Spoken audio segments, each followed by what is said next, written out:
Berita sensasional hari ini. Alhamdulillah akhirnya timnas Indonesia bakal kedatangan dua pemain top Eropa berposisi sebagai striker. Wow, ini baru mantap. King Indo Auto gacor. Siapakah dua pemain top itu dan bagaimana proses naturalisasinya? Simak penjelasan selengkapnya berikut ini.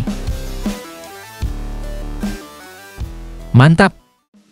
Pelatih Indra Syafri dan timnas U20 siap hadapi lawan di Piala Asia U20. Target masuk semifinal dan lolos Piala Dunia U20 di Chili. Luar biasa coach. Semoga bisa tercapai. Berita sensasional. Jelang hadapi Jepang, pelatih timnas Indonesia, Shin Tae-yong mendapat pujian dari pelatih Jepang. Hajime Moriyasu puji Shin Tae-yong. Luar biasa coach Shin. Jangan kasih kendor. Lantas bagaimana pujian kepada Shin Tae-yong dan apa penyebabnya? Berikut ini merupakan berita selengkapnya. Berita sensasional hari ini. Alhamdulillah akhirnya timnas Indonesia bakal kedatangan dua pemain top Eropa berposisi sebagai striker. Wow, ini baru mantap. King Indo Auto gacor.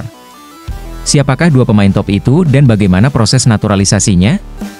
Simak penjelasan selengkapnya berikut ini.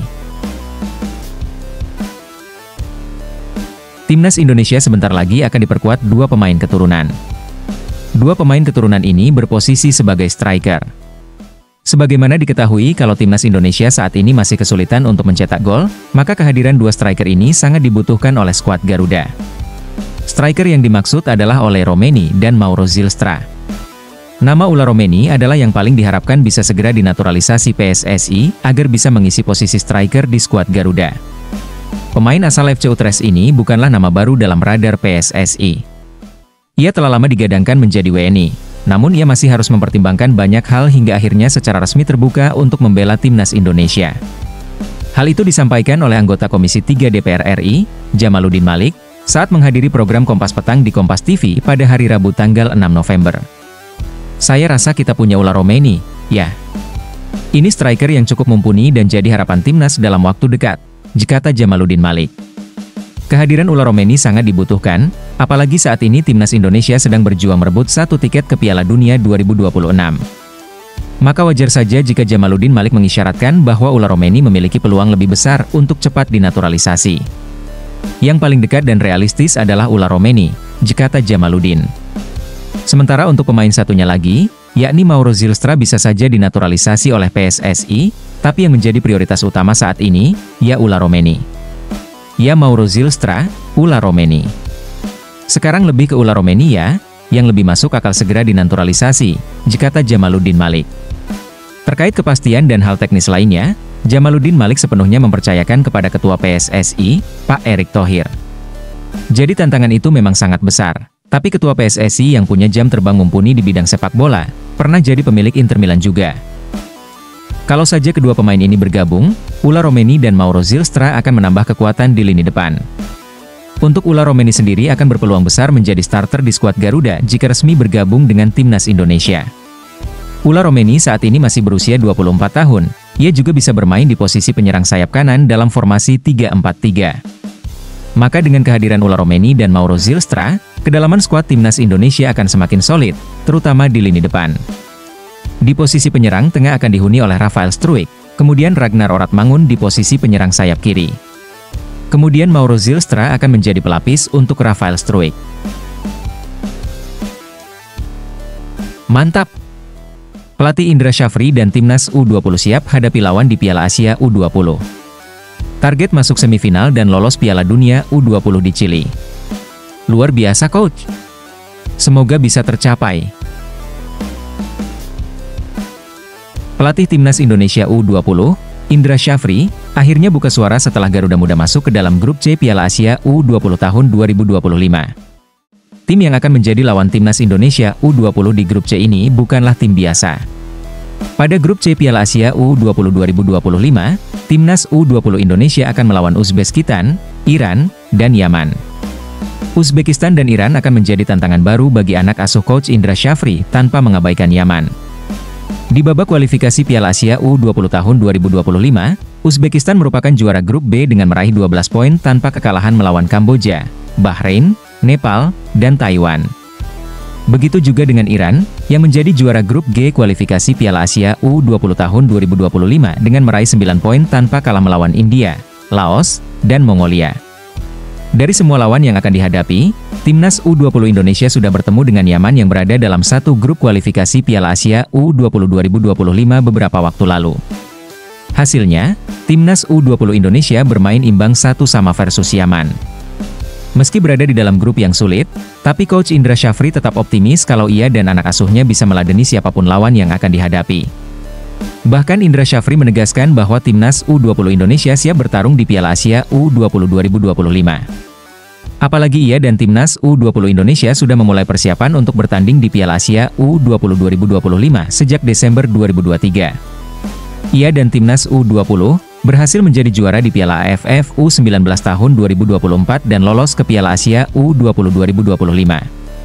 Persiapan kami untuk tampil di Piala Asia U20 2025 sudah dimulai sejak Desember 2023. Kami telah menyelesaikan target juara di Piala AFF U19 2024 dan lolos ke Piala Asia U20 2025. Sekarang saatnya bersaing untuk dapat mencapai target selanjutnya, ucap Indra Syafri.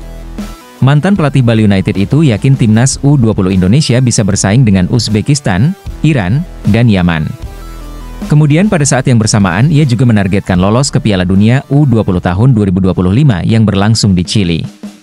Dan untuk saat ini, Indra Syafri fokus membawa Timnas U20 Indonesia lolos ke babak 8 besar Piala Asia U20 2025. Setelah itu, menang pada babak 8 besar Piala Asia U20 2025 dan lolos ke semifinal. Dengan lolos ke semifinal, Timnas U20 Indonesia akan mendapatkan tiket ke Piala Dunia U20 2025. Berita sensasional. Jelang hadapi Jepang, pelatih Timnas Indonesia, Shin Tae-yong mendapat pujian dari pelatih Jepang. Hajime Moriyasu puji Shin Tae-yong. Luar biasa Coach Shin. Jangan kasih kendor. Lantas bagaimana pujian kepada Shin Tae-yong dan apa penyebabnya? Berikut ini merupakan berita selengkapnya. Semenjak ditangani oleh Shin Tae-yong, Timnas Indonesia telah mengalami kemajuan dalam sepak bola dan menjadi satu-satunya tim yang paling berkembang di kawasan Asia. Maka tidak heran jika pelatih Timnas Jepang, Hajime Moriyasu memberi pujian untuk pelatih Timnas Indonesia. Hajime Moriyasu memberi pujian kepada Shin Tae-yong karena dianggap sebagai pelatih hebat dan banyak membantu sepak bola Indonesia.